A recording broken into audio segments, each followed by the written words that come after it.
get ready to do our read aloud for today.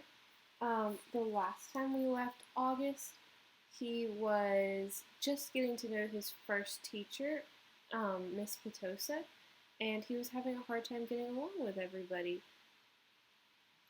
Remember, he had even that kid Henry who refused to sit next to him, and he was feeling really sad and a little bit angry, I think, with everyone. So let's keep reading and see what happens next in the story. The next chapter is called Lamb to the Slaughter. And if you remember, that was something that August's dad said Augie was going to be, where he was going to be like taken advantage of and been treated mean and kind of sacrificed against all of the bullies and everything at school. And so let's see if that really happens to August and if his dad's prediction was right. Lamb to the slaughter. Like a lamb to the slaughter. Something that you say when someone who goes somewhere calmly, not knowing that something unpleasant is going to happen to them. I googled it last night. That's what I was thinking when Miss Petosa called my name, and suddenly it was my turn to talk. My name is August, I said, and yes, I kind of mumbled it. What? Said someone. Can you speak up, honey? Said Miss Petosa. My name's August, I said louder, forcing myself to look up.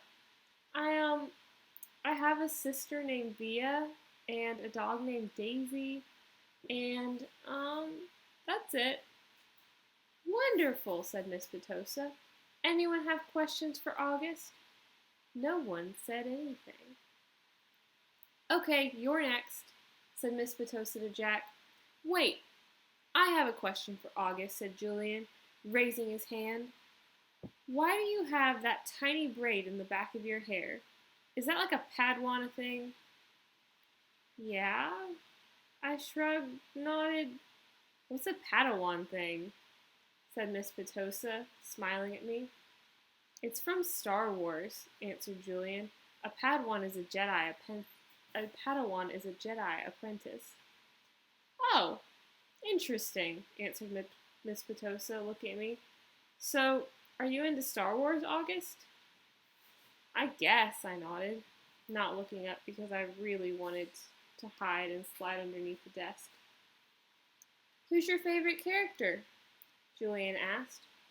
I started thinking maybe he wasn't so bad. Jango Fett?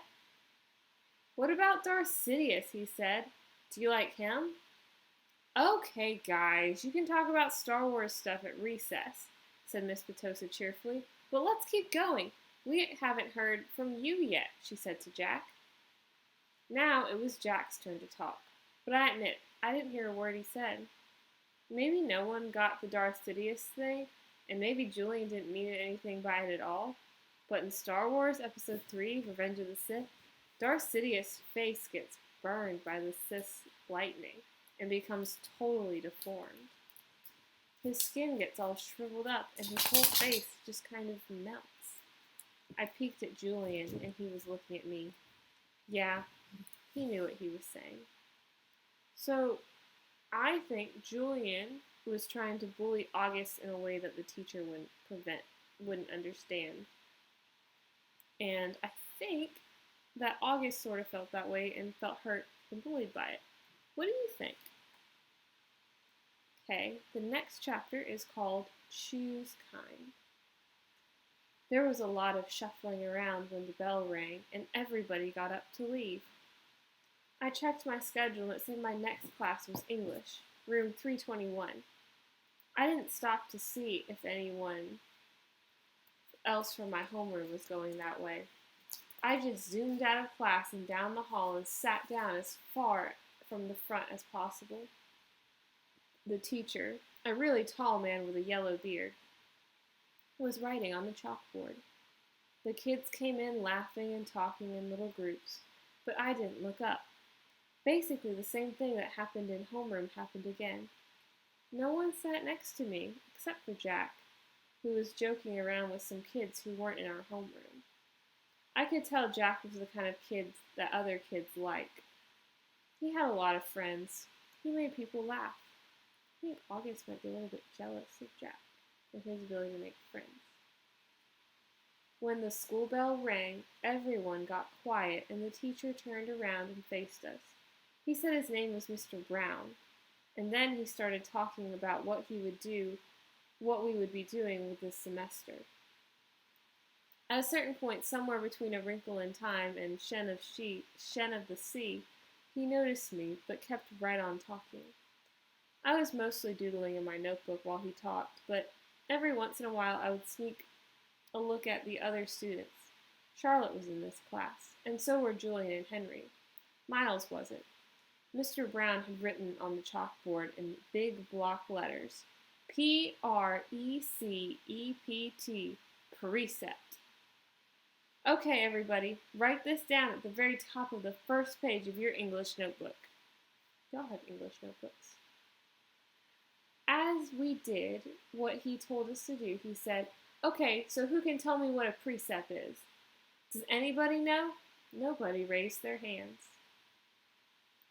Mr. Brown smiled and nodded and turned around on the chalk and wrote on the chalkboard again. Precepts equal rules about really important things. Like a motto, someone called out. Like a motto, said Mr. Brown, nodding as he continued writing on the board. Like a famous quote, like a line from a fortune cookie. Any saying or ground rule that can motivate you. Basically, a precept is anything that helps guide us when making decisions about really important things. He wrote all that on the chalkboard and then turned around and faced us. So, what are some really important things, he asked us. A few kids raised their hand as he pointed at them. They gave their answers, which he wrote on the chalkboard in really, really sloppy handwriting. Rules, schoolwork, homework. What else? He wrote, not turning around. Just call out things. He wrote everything everyone called out. Family, parents, pets. One girl called out the environment. The environment, he wrote on the chalkboard and added, our world with an exclamation point. Sharks, because they eat dead things in the ocean, said one of the boys, a kid named Reed. Mr. Brown wrote it on the board. Sharks. Bees, seatbelts, recycling, friends. Okay, said Mr. Brown, writing all those things down. He turned around and finished writing and faced us again. But no one's named the most important thing of all. We all looked at him, out of ideas. God, said one kid. I could tell that even though Mr. Brown wrote God down, that wasn't the answer he was looking for. Without saying anything else, he wrote down who we are. Who we are, he said, underlining each word as he said it. Who we are. Us, right? What kind of people are we? What kind of a person are you? Isn't that the most important thing of all? Isn't that the kind of question we should be asking ourselves all the time? What kind of person am I?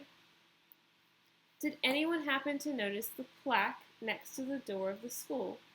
Anyone read what it says? Anyone? He looked around, but no one knew the answer. It says, know thyself, he said, smiling and nodding. And learning who you are is what you're here to do. I thought we were here to learn English, Jack cracked, which made everyone laugh. Oh yeah, and that too, Mr. Brown answered, which I thought was very cool of him. He turned around and wrote in big, huge block letters that spread out all the way across the blackboard. Mr. Brown's September Precept. When given the choice between being right or being kind, choose kind. I wonder what he means by choose kind. Okay, so everybody, he said, facing us again, I want you to start a brand new section in your notebooks and call it Mr. Brown's Precepts. He kept talking as we did what he was telling us to do. Put today's date on the top of the first page, and from now on, at the beginning of every month, I'm going to write down a new precept on the chalkboard, and you're going to write it down in your notebook. Then we're going to discuss that precept and what it means. And at the end of the month, you're going to write an essay about it, about what it means to you. So by the end of the year, you'll have your own list of precepts to take away with you. Over the summer, I ask all my students to come up with their very own personal precept. Write it on a postcard and mail it to me from wherever you are on your summer vacation. People really do that, said this one girl whose name I didn't know yet. Oh yeah, he answered, people really do that. I've had students send me new precepts years after they've graduated from this school. Actually, it's pretty amazing. He paused and stroked his beard. But anyway, next summer seems like a long way off. And I know, he joked, which made us laugh. So everybody relaxed a little bit while I take attendance. And then, when we're finished with that, I'm going to start telling you all the fun stuff we're going to be doing this year in English. He pointed to Jack and he said this, which was also funny. So we all laughed at that. As I wrote down Mr. Brown's September precept, I suddenly realized I was going to like this school, no matter what. I wonder why he's going to like this school and what about Mr. Brown's class made him want to like it. Think about that in your brain for a second while you close out this video and go to your Schoology assignment to answer the questions that I have posted there. And I will see you in the genre review in just a few minutes once you finish the Wonder check-in. Thanks. See you in a little bit.